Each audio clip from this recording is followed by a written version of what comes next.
भरतपुर के जनाना अस्पताल में हंगामा हुआ। पर्चा कटवाने को लेकर यह विवाद हुआ। कंप्यूटर ऑपरेटर ने महिला के साथ बदसलूकी की। महिला के परिजनों के साथ भी बदसलूकी की। ऑपरेशन के बाद टांके कटवाने आई थी ये महिला। भरतपुर के हॉस्पिटल की ये घटना, यहां पर जो डॉक्टर के लिए पर्ची काटते हैं, अपॉइंटमेंट फिक्स करते हैं, उस कंप्यूटर ऑपरेटर पर आरोप है उस महिला का जो पर्ची कटवाने के लिए पहुंची थी। इस महिला ने इस कंप्यूटर ऑपरेटर पर बदसलूकी के आरोप लगाए।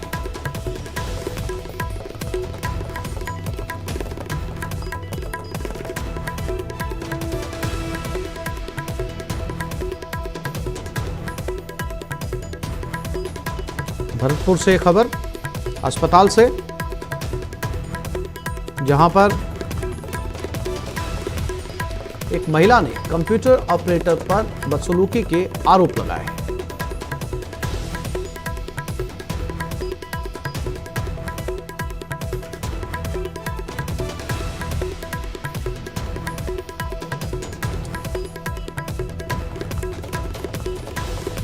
भरतपुर से ये खबर मिल रही है, अस्पताल से, सरकारी अस्पताल की तस्वीरें।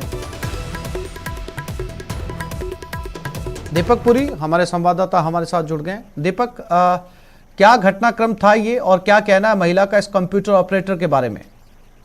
देखिए आसिफ, ये जनाना अस्पताल का मामला है जहां आए दिन जो कर्मचारी हैं उनकी दबंगई जो है वो देखने को मिलती है। और ऐसे में ये जो मामला है वो सामने आया था कि एक महिला अपने पति के साथ में अस्पताल में दिखाने के लिए आई थी। कुछ दिन पहले उसका ऑपरेशन हुआ था और उसी दौरान जो टांके थे उनको कटवाने के लिए वो अस्पताल पहुंची थी। लेकिन जब वो चिकित्सक के पास पहुंची तो उसने कहा कि पर्चा आप लेकर के आइए, आपको भर्ती किया जाएगा। तो उस दौरान वो जब ओपीडी काउंटर पर पर्चा कटवाने के लिए गई थी तो कंप्यूटर ऑपरेटर जो है उसने उसके और उसके पति के साथ में जो है धक्का मुक्की की, क्योंकि जो महिला थी वो परेशान थी। तो उसके पति ने कहा कंप्यूटर ऑपरेटर से कि आप थोड़ा जल्दी जो है पर्चा काट दीजिए। उसी बात को लेकर के जो कंप्यूटर ऑपरेटर था वो भड़क गया और उसने उसके पति के साथ और उसके जो महिला है उसके साथ में धक्का मुक्की गई। और इस दौरान जो अन्य मरीज थे उनके भी परिजन एकत्रित हो गए और गहमा गहमी का जो माहौल था वो बन गया। और लोगों ने जो है मंत्री को शिकायत करने की बात कही और पुलिस भी मौके पर पहुंची। तो कहा जा सकता है कि जिस तरह से सरकार जो है सुविधाओं का लाभ मरीजों को पहुंचा रही है, लेकिन ये जो स्थिति है वो धरातल पर नहीं उतर पा रही है और कर्मचारियों द्वारा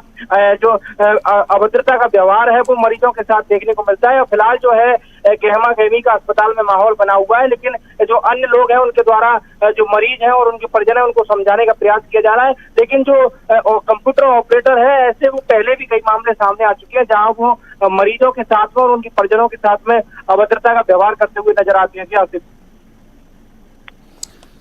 जानकारी के लिए दीपक आपका धन्यवाद।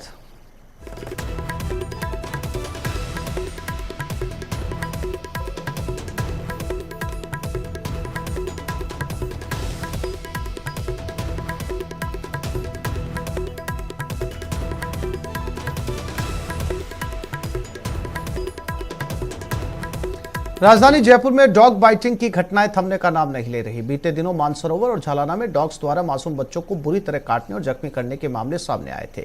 एक मामला अजमेर रोड स्थित कमला नेहरू नगर से सामने आया, जहां पंचवटी कॉलोनी में स्ट्रीट डॉग्स ने एक मजदूर पर हमला कर दिया। स्ट्रीट डॉग ने 47 साल के श्रमिक शंकरलाल बैरवा के दोनों हाथों को बुरी तरीके से नोच डाला। लहूलुहान हालत में उन्हें अस्पताल में भर्ती करवाया गया। सवाई माधोपुर के चौथ का बरवाड़ा निवासी शंकर बाजार से अपने घर लौट रहे थे।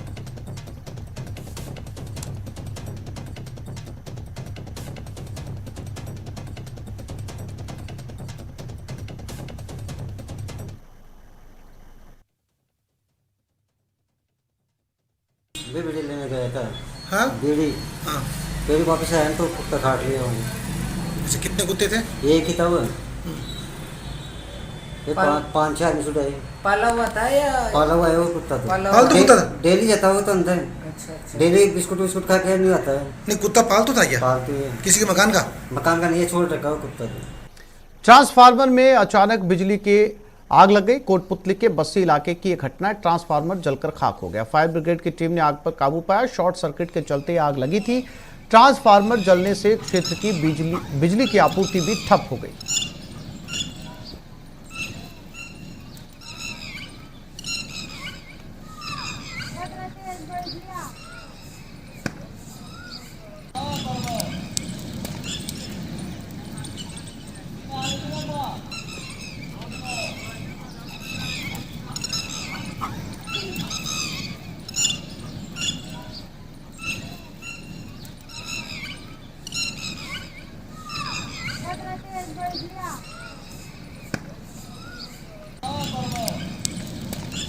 राज्य सरकार ने ड्यूटी पर कार्य करते हुए पूरी तरह निःशक्त या अयोग्य होने वाले कर्मचारियों के आश्रितों को अनुकंपा के आधार पर नियुक्ति देने का प्रावधान किया है, लेकिन कर्मचारी संगठन इस फैसले में संशोधन चाहते हैं। क्या है वजह, देखिए इस रिपोर्ट में।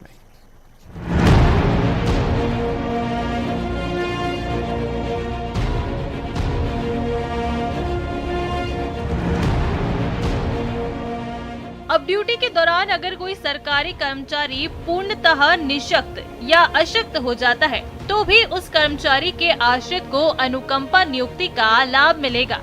अभी तक अनुकंपा नियुक्ति का लाभ सेवारत कर्मचारियों के निधन होने पर ही मिलता था। इस निर्णय से राज्य सरकार के विभिन्न विभागों, निगमों, बोर्डों और स्वायत्त शासी संस्थाओं में कार्यरत ऐसे कर्मचारियों के आश्रितों को अनुकंपा के आधार पर नियुक्ति देना संभव होगा। जाहिर है राज्य सरकार ने इस फैसले से कर्मचारियों को बड़ी राहत दी है, लेकिन कर्मचारी संगठन सरकार के इस फैसले में संशोधन चाहते हैं। ये जो 5 साल की पाबंदी जो सरकार लगा रही है, किसी में अक्षमता कोई समय देख के थोड़ी आती है कि 5 साल होंगे जब भी अक्षमता होंगी, 1 साल होगा जब भी अक्षमता होंगी। किसी के रिटायरमेंट के 6 महीने पहले, 1 महीने पहले अक्षमता आ सकती है, काम करने में असमर्थता हो सकती है, बीमारी है, हारी है, एक्सीडेंट है, ये कह के थोड़ी होते हैं। हालांकि अभी इस मामले में नियम सामने नहीं आए हैं, लेकिन माना जा रहा है कि अनुकंपा नियुक्ति का लाभ उसी कर्मचारी के आश्रित को दिया जाएगा जिस कर्मचारी की सरकारी सेवा में कम से कम 5 साल का समय बचा हो। ऐसे में कर्मचारी संगठन आयु सीमा की बाध्यता को हटाने की मांग कर रहे हैं। कर्मचारी नेताओं का कहना है कि दुर्घटना और बीमारी समय देखकर नहीं आती। मैं चाहता हूं कि कर्मचारी की समय सीमा में नहीं बांधे। जो भी कर्मचारी जिससे कार्य करने में असक्षम हो, उसके चाहे 50 साल हो, चाहे 55 साल हो या 59 साल हो, सभी कर्मचारियों को इसमें लाभान्वित होना चाहिए। कर्मचारी नेता गजेंद्र सिंह राठौड़ ने अनुकंपा नियुक्ति नियम 1996 के उपनियम 5 में संशोधन की मांग की है। उन्होंने बताया कि इस नियम के अनुसार मृतक कर्मचारी के परिवार के किसी सदस्य के पहले से ही सरकारी नौकरी में होने पर दूसरे आश्रित को अनुकंपा नियुक्ति के योग्य नहीं माना जाता है, लेकिन अब समय बदल गया है। ऐसे में अनुकंपा नियुक्ति के नियम 5 में संशोधन किया जाना चाहिए। 1966 में जो एक नियम बना था जिसमें आश्रित अनुकंपा नियुक्ति में जिस परिवार में एक बंदा नौकरी लगा हुआ है और वहाँ पे दूसरे आश्रित को नौकरी नहीं दी जाती, ऐसे में मैं चाहता हूँ कि एकल परिवार होने के कारण वहाँ पे वो सुविधाएं नहीं मिलती है। सरकारी कर्मचारियों को पूरी तरह निःशक्त या अयोग्य होने और वीआरएस लेने पर आश्रितों को अनुकंपा नियुक्ति दिए जाने के राज्य सरकार के निर्णय को कर्मचारी संगठनों ने सराहा है, लेकिन आयु की बाध्यता हटाने की मांग कर रहे हैं। हालांकि अभी कार्मिक विभाग के नियम सामने नहीं आए हैं, लेकिन नियम आने से पहले ही कर्मचारी संगठनों ने दबाव बनाना शुरू कर दिया है। न्यूज़ 18 राजस्थान के लिए जयपुर से सौरभ गृहस्थी की रिपोर्ट। कोटा छात्रा रेप हत्या मामला, आरोपी की पुलिस शिनाख्त करवाएगी। घटनास्थल पर आरोपी को ले जाएगी पुलिस। छात्रा की ऑनलाइन गेम के जरिए दोस्ती हुई थी। बुराबास के जंगलों में छात्रा की हत्या की गई।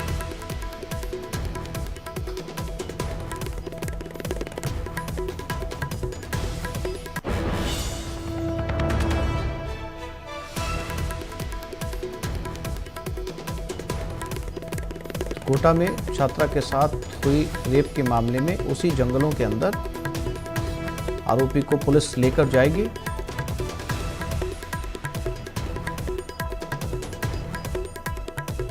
और बीकानेर में एक बच्ची नहर में डूब गई। आईजीएनपी नहर में गिरी 13 साल की बच्ची है। खेलने के दौरान पैर फिसलने से हादसा हुआ। 24 घंटे से बच्ची की नहर में तलाश जारी है, लेकिन बच्ची अब तक नहीं मिल पाई है। छतरगढ़ पुलिस भी मौके पर मौजूद है। आरडी 525 की यह घटना बताई जा रही है।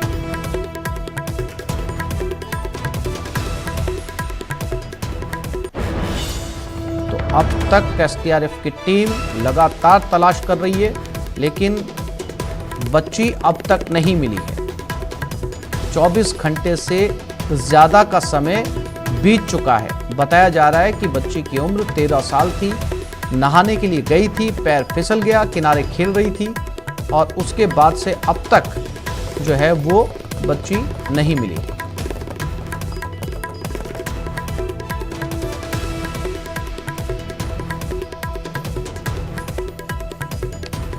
कोटा में चाकूबाजी, चाकू मारकर छात्र को घायल किया गया। घायल छात्र को अस्पताल में भर्ती करवाया गया। मामूली विवाद में चाकूबाजी हुई, पुलिस मामले की जांच में जुटी है।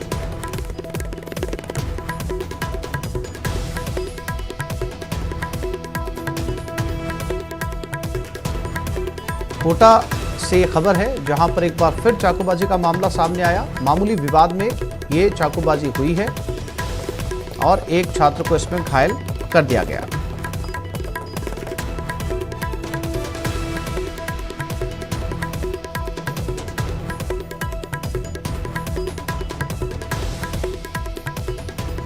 राजधानी जयपुर के जयपुरी अस्पताल के बाहर शुक्रवार की रात को एक अज्ञात व्यक्ति का शव मिला। ऐसी चर्चा है कि वह अस्पताल में इलाज के लिए पहुंचा था, लेकिन पहचान पत्र नहीं होने के कारण मृतक का इलाज नहीं हो पाया। इसके बाद उसने अस्पताल के बाहर दम तोड़ दिया। हालांकि इस बात की आधिकारिक पुष्टि नहीं हो पाई। इस मामले में जयपुरी अस्पताल के अधीक्षक ने कहा कि अस्पताल में आने वाले हर व्यक्ति का इलाज किया जाता है। पहचान पत्र नहीं होने के कारण किसी को इलाज के लिए मना नहीं किया जाता। उन्होंने बताया कि अस्पताल के बाहर शव होने का पता शुक्रवार की रात को चला। इसके बाद शव को मोर्चरी में रखवाने के साथ ही पुलिस को भी सूचित किया गया है।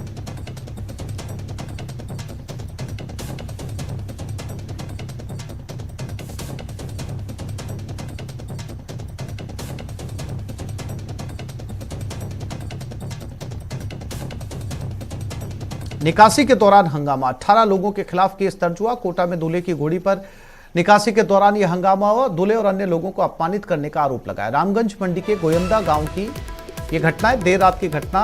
गांव में भारी पुलिस बल इस समय तैनात कर दिया गया। करीब 18 लोगों के खिलाफ केस दर्ज हुआ है।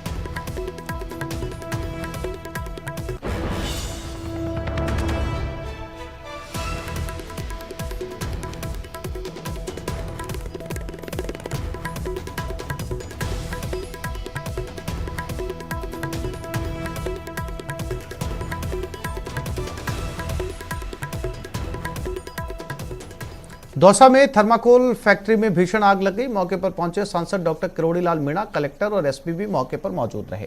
फैक्ट्री के अंदर 6 मजदूरों के फंसने की आशंका है। कई किलोमीटर दूर से दिखाई दे रही आग की लपटें। सुबह करीब 4 बजे से ये आग अब तक लगी हुई है। मौके पर पहुंची है फायर ब्रिगेड की टीमें आग बुझाने में लगातार जुटी हुई है।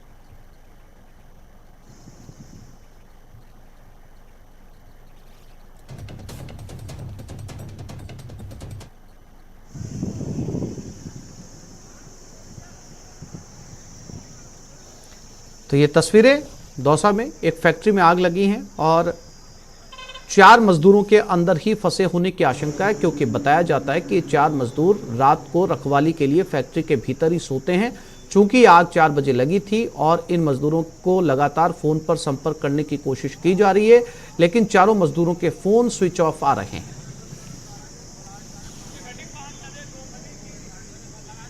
एसएचओ और सीओ जो है मौके पर पहुंच गए। मुझे इन्फॉर्म मिला, मैं भी यहाँ आ गया।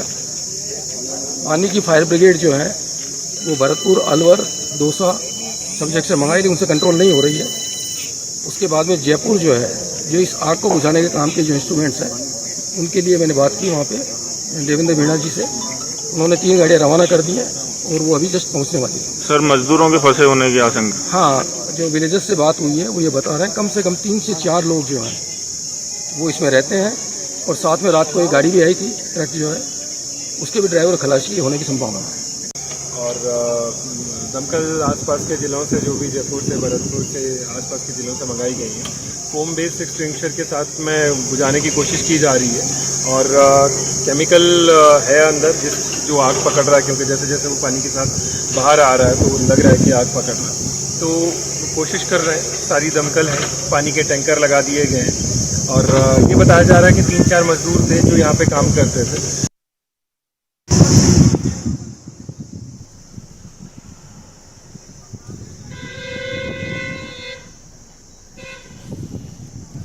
और इस खबर पर एक बार फिर से रुक करते हैं। आशीष शर्मा हमारे साथ दौसा से जुड़ गए। आशीष, क्या आग को बुझा लिया गया है? चारों मजदूरों के बारे में कोई सटीक जानकारी मिल पाई?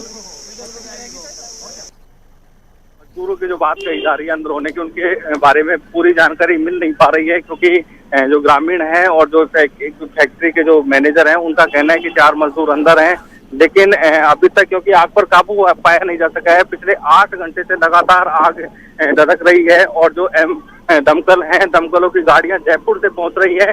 करीब 8 दमकल की गाड़ियां जयपुर से आई हैं। इसके अलावा अलवर, भरतपुर, दौसा से जो दमकल की गाड़ियां हैं वो सुबह ही पहुंच गई थी, लेकिन क्योंकि जो ये थर्माकोल की जो फैक्ट्री है इसके अंदर केमिकल भी था, ऐसे में केमिकल में आग लगी हुई है और केमिकल की आग है जो पानी की दमकलें हैं वो बुझा नहीं पाती हैं।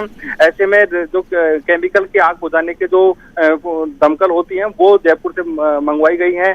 लगातार दमकलें आ रही हैं और लगातार आग पर काबू पाने का प्रयास किया जा रहा है। आग पर हल्का फुल्का काबू पाया गया है, लेकिन अभी तक ना कोई उस जगह पे जा सकता है, क्योंकि आग की लपटें अभी भी इतनी भयावह हैं कि वहाँ पास में कोई नहीं जा पा रहा है। ऐसे में पुष्टि नहीं हो पा रही कि जो 4 जो मजदूर अंदर फंसे होने की बात आ रही है उनकी स्थिति क्या है।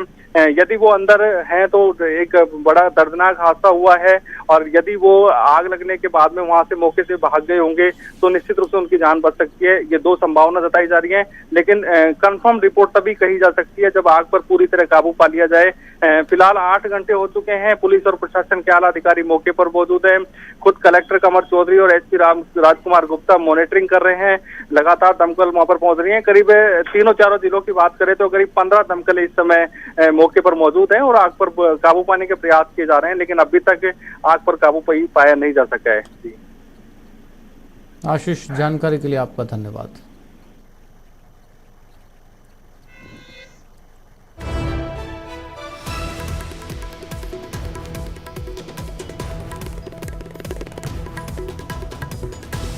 फैक्ट्री में बताया जा रहा है, जैसा कि हमारे संवाददाता ने बताया, कि अभी भी उम्मीद बाकी है। मजदूर या तो भाग सकते हैं, लेकिन अभी तक उनका कोई सुराग नहीं मिला है। फोन उनके स्विच ऑफ आ रहे हैं। सुबह करीब 4 बजे से आग लगी हुई है। आग इतनी भीषण है कि तब से अब तक बुझाने की कोशिशें जारी है, लेकिन जैसा कि ग्राउंड रिपोर्ट हमें मिल रही है उसके मुताबिक आग अब तक नहीं बुझाई जा सकी है। 4 मजदूर अभी गायब हैं, उनके बारे में कोई जानकारी नहीं। दूसरे राज्यों के वो मजदूर हैं बताए जा रहे हैं। 4 मजदूर रात को फैक्ट्री में सोते थे रखवाली के लिए, लेकिन अब 4 का कोई सुराग नहीं।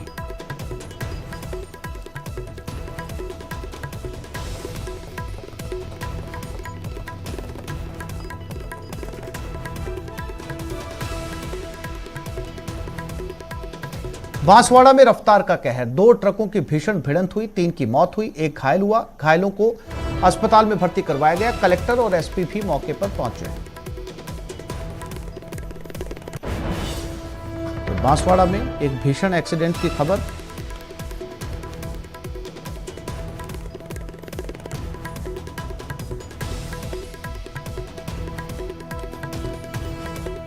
तस्वीरें देखकर आप अंदाजा लगा सकते हैं कि एक्सीडेंट कितना भीषण हुआ था। 3 लोगों की मौत हो चुकी है क्योंकि गाड़ी के परखच्चे उड़ चुके हैं।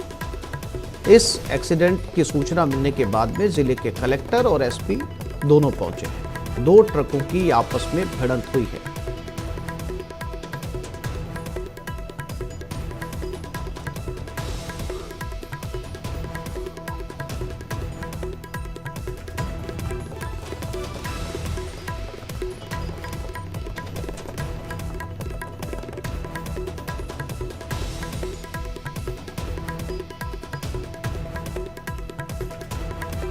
और इसी खबर पर आकाश हमारे साथ जुड़ गए, उनसे बात करते हैं। आकाश, क्या अपडेट इस एक्सीडेंट को लेकर? हाँ सर, बताना चाहेंगे कि ये अर्ली मॉर्निंग सुबह 4 बजे की घटना है, जहाँ एक ड्राइवर से जानकारी मिली। जो घायल है उससे पूछा गया तो वो उसने बताया है कि एक गाय सामने आने के कारण गाय को बचाने के चक्कर में 2 ट्रकों की भिड़ंत हुई है, जिसमें दोनों ट्रकों के चालक और एक ट्रक का परिचालक की मृत्यु हुई है। जिसमें पुलिस से सूचना मिली है कि 2-3 शवों को जिला अस्पताल के मोर्चरी में रखा गया है। वो घायलों को एमजी अस्पताल में भर्ती कराया है, जिसमें मौके पर जिला कलेक्टर और पुलिस अधीक्षक भी मौके पर जाके जांच की है और जिला अस्पताल में आकर घायलों से मिले एक बार। आकाश, मृतक के परिवार वालों को सूचना दी गई, ये जानकारी मिल पाई वहां पर मौजूद पुलिस को? ये लोग कहाँ के रहने वाले थे, कहाँ से कहाँ जा रहे थे ट्रक में?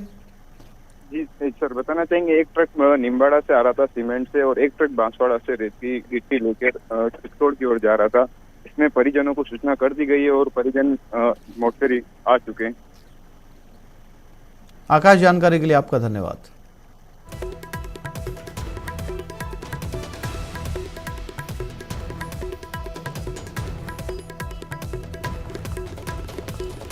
तो ये 2 मिनी ट्रक थे जिनकी आपस में भिड़ंत हो गई। 3 लोगों की मौत हो चुकी है। एसपी कलेक्टर खुद मौके पर पहुंचे। एक व्यक्ति घायल है, हॉस्पिटल में इलाज चल रहा है। परिवार वालों को सूचना दे दी गई है। परिवार भी यहां पर पहुंच चुका है और तस्वीरें देखकर इनके आमने सामने की टक्कर का आप अंदाजा लगा सकते हैं कि गाड़ियों के परखच्चे उड़ चुके हैं।